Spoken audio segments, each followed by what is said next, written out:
Last time a narrative-driven game with pretty graphics that only lasted 5-ish hours came out, it cost $60. It was a full-priced game and everyone got really mad. Stray, on the other hand, did something very bold and innovative by only being $30.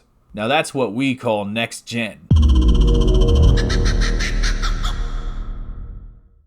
Stray is a game that I took a gamble on, and what you gotta understand is that I really don't like taking chances on games. I must confess that is a bit of a weakness of mine. If I'm buying a game on launch, I'm usually 3,000,000,000% sure it's a game that I'm gonna like or at least care about. I will admit that I do really like cats, but that is about the extent of my pre-release hype for this game. And I had no idea how being a cat translated into gameplay, but now I do. Since I first saw this game showed off a few years ago, it has been one of the few games that actually stuck out in my memory from the ocean of video game noise. The premise of Stray is that you're a stray cat who's just doing cat things with his gang of cat boys when you fall into the abyss and end up in this dystopian underground cyberpunk city inhabited by fully sentient robot people. You meet up with a drone who lost its memory and you team up to rise up out of the city and escape. It's like a weird subversion of the buddy platformer subgenre in that way, kinda like a really artsy version of Ratchet and Clank,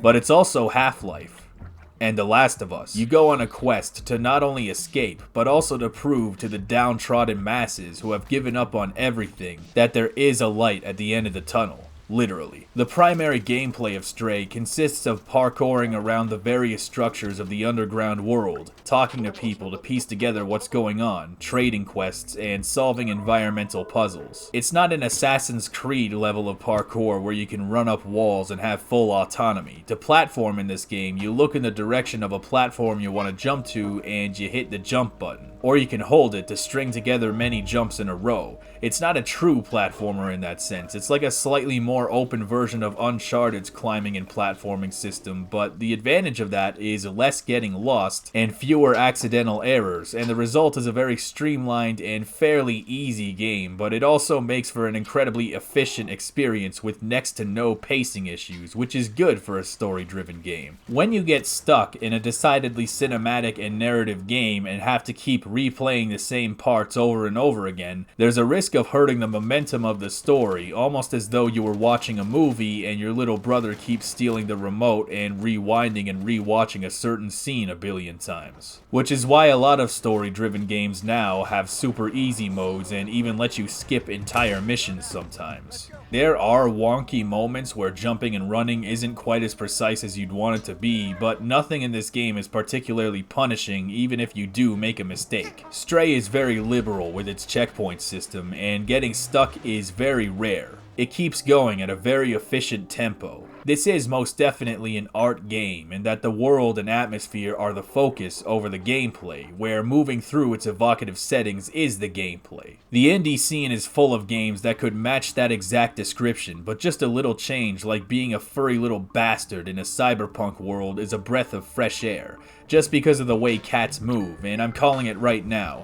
Donkey is gonna make a video on this and he's gonna say some shit like, "This game makes you really feel like a cat." Somehow I had it in my head that this was gonna be a lot more of a stealth game than it ended up being. There are stealth sections, but like most of the game's mechanics, it's not very deep at all and ends up being very incidental and contextual, but it also feels cool when it happens. I remember the first time I squashed a Zerk using an empty oil drum. Even though it was obviously the solution, it felt good to do, and as a game, that's what Stray really is. This is most definitely a Lego set type game. In fact, when all is said and done, it'd be more accurate to call it an experience than a game. The highlight of this game experience thing is exploration, and there are some optional collectibles like these little music sheets you can give to this guy or B12's optional memories from the before times. But the gameplay also never passes up the opportunity to remind you that this is a cat video game. You can have fun in Stray just by being an asshole and ruining people's dice game and knocking dad's aspirin off the table, toppling stacks of books and boxes, or knocking paint all over the floor. Also, there's a button dedicated entirely just to going meow.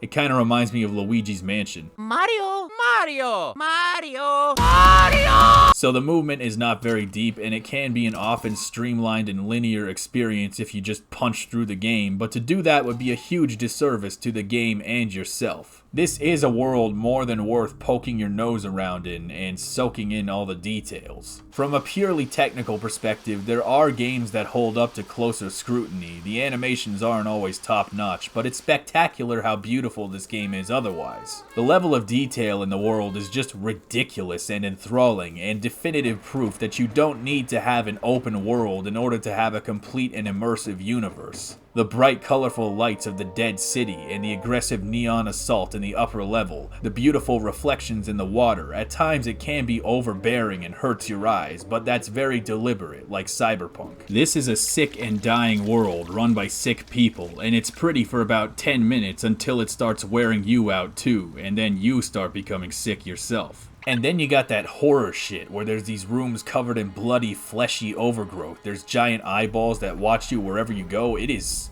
not safe here. I'm just a cat. But the true star of the show is the audio design. You got a lot of quiet moments where all you can hear is the tapping of little cat feet on the ground. Then you got the chase scenes with intense pulsating electro bass thing. The character designs are really funny as well. There are dudes that just have speakers for faces. There's a nightclub full of robots doing literal robot dances. It's a very lively and animated game. The dialogue does have some funny references. There's a Back to the Future reference, an Arrow to the Knee reference. I haven't heard that in 3 billion years. Not every single line of dialogue is Shakespearean in nature, but there is a very definite and quantifiable degree of heart and soul put into it. There are a lot of references to the ancient human civilizations and the flaws in their or our society that carried over to our fully cybernetic descendants. People up top keep dumping garbage into the lower levels. The police force is corrupt and only protects the corporate interests. None of these themes are new in media, including video games, but it's refreshing to see it all from the perspective of an innocent, naive, stupid-ass cat. It's an aggressively hopeless world, but the cat is like a ray of light, a beacon of hope. All over the game, you find these lucky golden cats sitting on desks and tables, almost as though the cat is some kind of prophesized hero that stumbled into its destiny of bringing the light back to the world. All in the span of a few hours, the stray learns what people are, experiences how cruel and indifferent their society can be, but also how empathetic and compassionate they can be as well. The stray bears witness to betrayal and selfishness, but also understanding and selflessness, and in turn, spreads it around to the rest of the populace, walking around as a symbol of hope,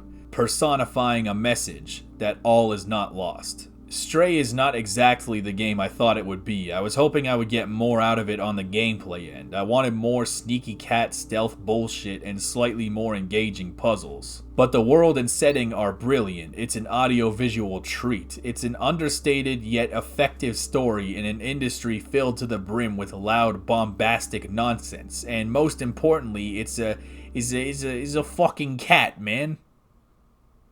Play the game.